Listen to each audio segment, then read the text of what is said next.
আসসালামু আলাইকুম ওরহমতুল্লাহ। বন্ধুরা, আমরা আজকে আলোচনা করব আমাদের এইচএসসি বাংলা প্রথম পত্রের মানব কল্যাণ প্রবন্ধটি নিয়ে। এটি লিখেন আমাদের বিশিষ্ট বুদ্ধিজীবী, বিশিষ্ট সাহিত্যিক এবং বিশিষ্ট প্রাবন্ধিক আবুল ফজল। তার পুরো নাম হচ্ছে মোহাম্মদ আবুল ফজল, তবে তিনি তার লেখার মধ্যে আবুল ফজল নামটি ব্যবহার করতেন। এই গল্পের মূল মর্মবাণী কি? এই গল্পের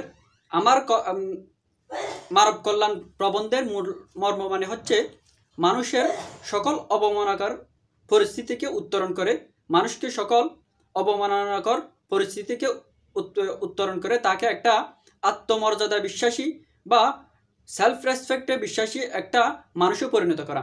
এটি হচ্ছে এই গল্পের মর্মবাণী। তাহলে আমরা এই গল্পটি পড়ে পড়ে একটু বিশ্লেষণ করার চেষ্টা করি। প্রথমে বলতেছেন, মানব কল্যাণ এ শিরোনাম আমার দেওয়া নয়। মানব কল্যাণ এ শিরোনাম আমার দেওয়া নয়, এর দুটো অর্থ হতে পারে। অর্থাৎ মানব কল্যাণ যে শিরোনামটা আমাদের দেশে প্রচলিত আছে, অর্থাৎ মানব কল্যাণ নামে যেগুলো আমাদের দেশে প্রচলিত আছে, তিনি তার পক্ষে নয় বা তিনি সেগুলো গ্রহণ করেন না।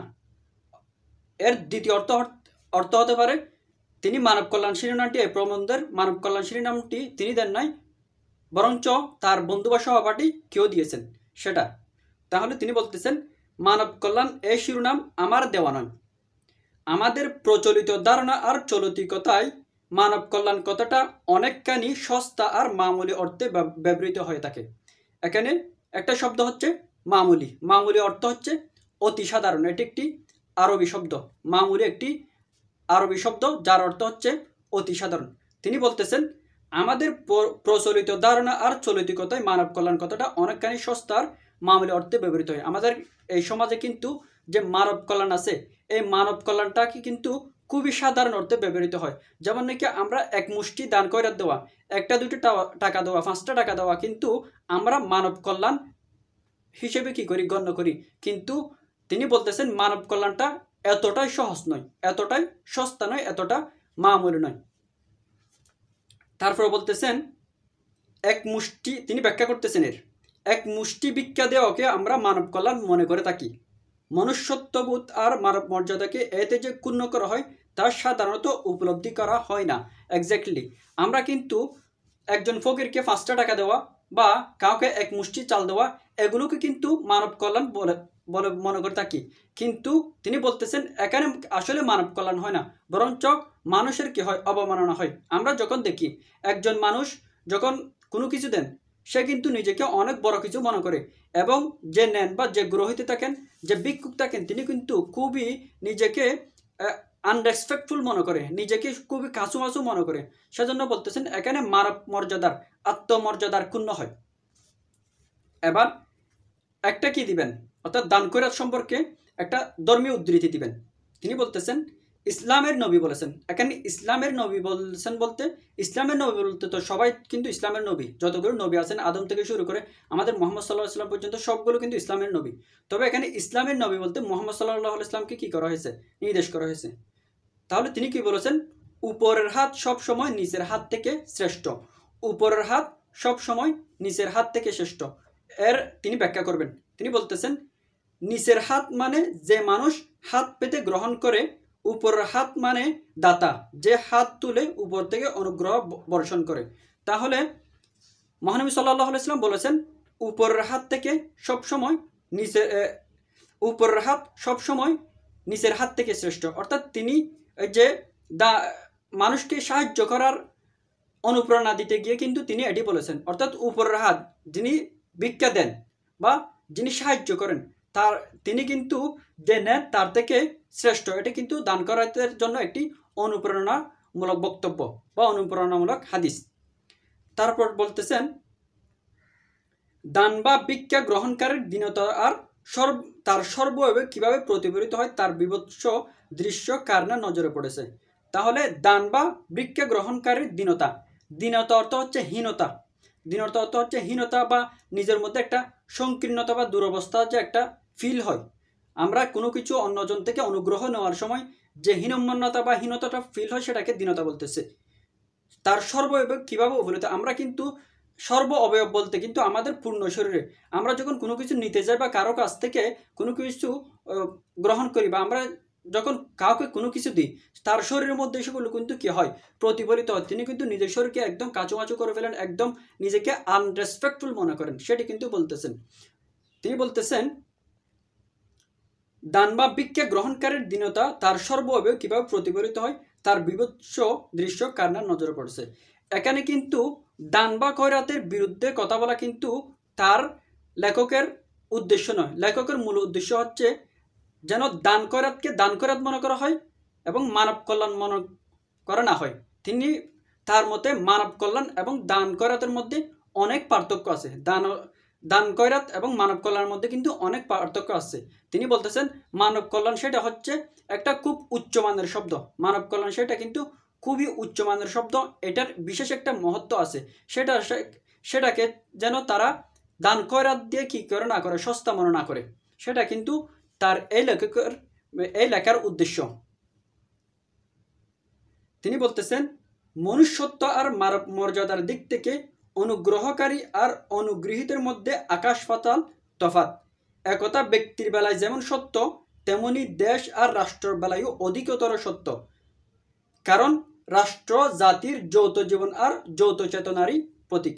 তিনি বলতেছেন অনুগ্রহ গ্রহণ করা বা কারো ভিক্ষা গ্রহণ করা সেটা যেমন একজন মানুষের জন্য, ব্যক্তি মানুষ হিসেবে একজন মানুষের জন্য একটা অবমাননাকর বিষয়, ঠিক সেমনি একটা জাতি সমাজ এবং রাষ্ট্রের জন্য কিন্তু একটা অবমাননাকর বিষয়।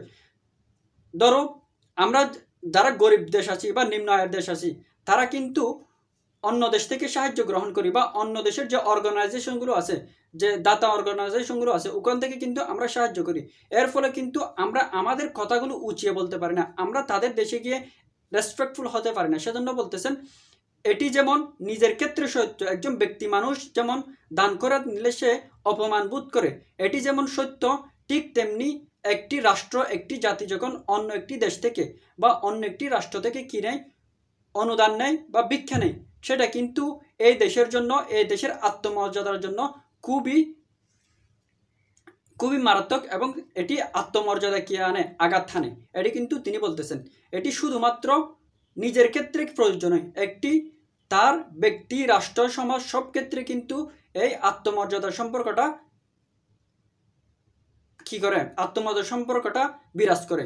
কারণ তিনি বলতেছেন রাষ্ট্র জাতির যৌথ জীবন আর যৌথ চেতনারই প্রতীক। কারণ আমরা মানুষ ছাড়া কিন্তু রাষ্ট্র হবে না, আমাদের মানুষের যৌথভাবে কিন্তু একটা রাষ্ট্র গঠিত হয়, আমাদের মানুষের যৌথ চেতনায় কিন্তু একটা রাষ্ট্রের চেতনা গঠিত হয়। সেজন্য তিনি বলতেছেন রাষ্ট্র জাতির যৌথ জীবন আর যৌথ চেতনারই প্রতীক। এটি কিন্তু খুবই সুন্দর একটা এমসিকিউ হতে পারে। সেটা কি, রাষ্ট্র জাতির যৌথ জীবন আর যৌথ চেতনারই প্রতীক। এরপর তিনি আরো কিছু কথা বলতেছেন, রাষ্ট্রের নিয়ে আরো কিছু কথা বলতেছেন। রাষ্ট্রের দায়িত্ব শুধু প্রশাসন চালানো নয়, রাষ্ট্রের দায়িত্ব শুধু প্রশাসন চালানো নয়, রাষ্ট্রের দায়িত্ব শুধু আইন শৃঙ্খলা রক্ষা করা নয়, রাষ্ট্রের কিন্তু আরো অনেক দায়িত্ব আছে। সেটি কি, জাতিকে আত্মমর্যাদা সম্পন্ন করে তোলাও রাষ্ট্রের এক বৃহত্তর দায়িত্ব। এটি কিন্তু চট্টগ্রাম বিশ্ববিদ্যালয় এবং জিএসটির একটা প্রশ্ন। জাতিকে আত্মমর্যাদা সম্পন্ন করে তোলাও রাষ্ট্রের এক বৃহত্তর দায়িত্ব। শুধু আমাদেরকে আইন শৃঙ্খলা বা পড়ালেখা করালে হবে না, আমাদের যে আত্মমর্যাবোধ, আমাদের যে শুভবোধ, এটা কিন্তু জাগ্রত করা রাষ্ট্রের অন্যতম একটি দায়িত্ব। আমাদের আত্মমর্যাদা, আমাদের সেলফ রেসপেক্ট, আমাদের শুভবোধ, আমাদের চিন্তা চেতনা, আমাদের মুক্তবুদ্ধি, এসবকে জাগ্রত করা কিন্তু রাষ্ট্রের একটি অন্যতম বা বৃহত্তর দায়িত্ব। যে রাষ্ট্র হাত পাতা আর চাটুকারিতাকে দেয় প্রশ্রয়, সে রাষ্ট্র কিছুতেই আত্মমর্যাদা সম্পন্ন নাগরিক সৃষ্টি করতে পারে না।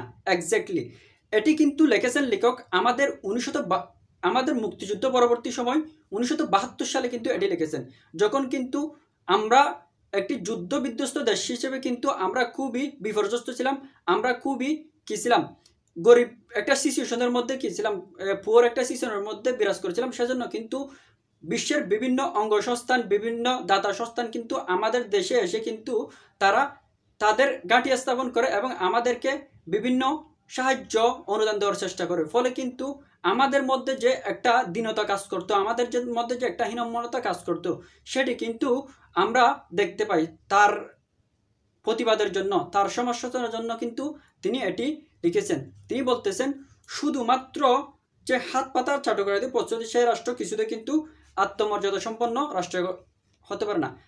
যে রাষ্ট্র হাত পাতা, ব্যক্তি মানুষকে হাত পাতায় প্রশ্রয় দেয়, বা পুরা রাষ্ট্রটাই যখন অন্য রাষ্ট্রের কাছে হাত পাতে, বা অন্য একটা কোনো বড় অর্গানাইজেশন বা কোনো একটা বড় দাতা সংস্থার সাথে কি করে হাত পাতে, বা কোনো একটা অযোগ্য হাত দেখিয়ে নিজের অনুদান গ্রহণ করে, সে কিন্তু আত্মমর্যাদা সম্পন্ন হতে পারে না। ঠিক তেমনি যারা রাষ্ট্রের ভিতর যে চাটুকার আছে, যারা অন্যজনকে তুষামুদি করে, বা অন্যজনকে যে আমরা আসি ভাই আসি বলে ওরকম একটা সিচুয়েশন তৈরি করে, তারা কিন্তু দেশের জন্য মঙ্গল আনতে পারে না, তারা কিন্তু দেশের জন্য আত্মমর্যাদা বয়ে আনতে পারে না। এটি কিন্তু লেখক বোঝাতে চেয়েছেন।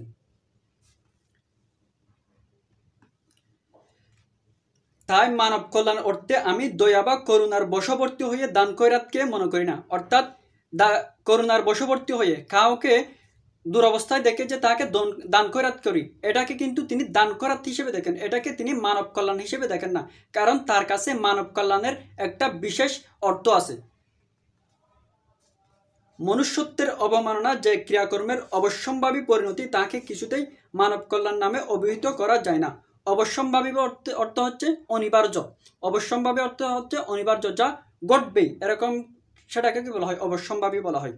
তিনি বলতেছেন, এই দান খয়রাত দেওয়াকে কিন্তু আমাদের অবশ্যম্ভাবী বা অনিবার্যভাবে আমাদের মধ্যে একটা সেলফ আনরেসপেক্টফুল কি আছে নিয়ে আসে, আমাদের একটা আত্মমর্যাদার হানি ঘটায়। সেজন্য কিন্তু এটি মানব কল্যাণ হতে পারে না।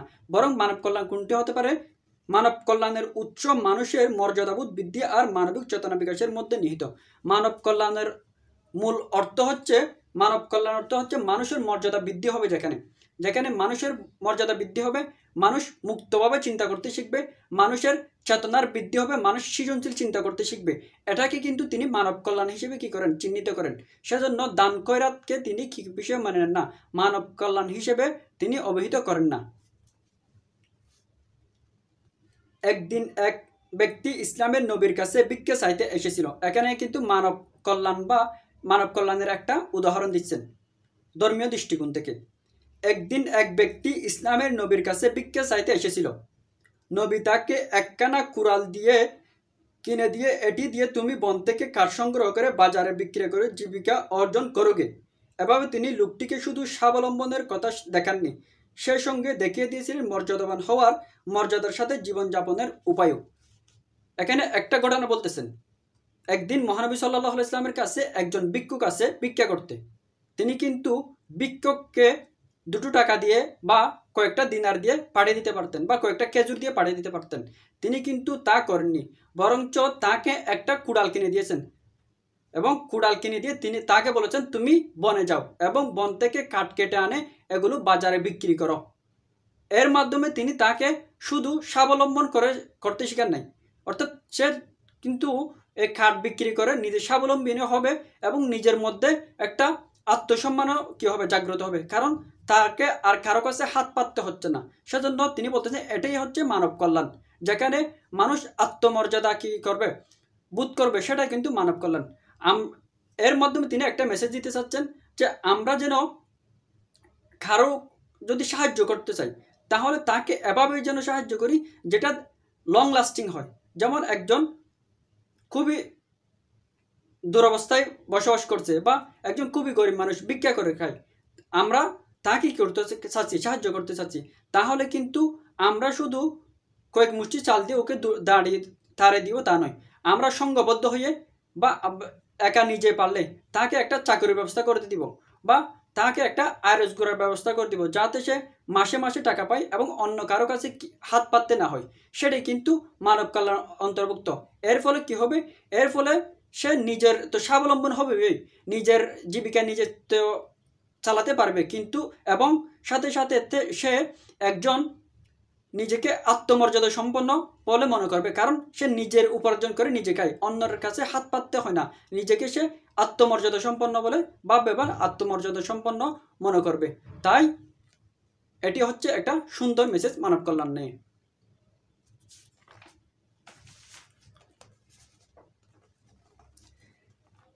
মানুষকে মানুষ হিসেবে এবং মানবিক বৃত্তির বিকাশের পথে বেড়ে উঠতে হবে, আর তার যথাযথ ক্ষেত্র রচনায় মানব কল্যাণের প্রাথমিক সোপান।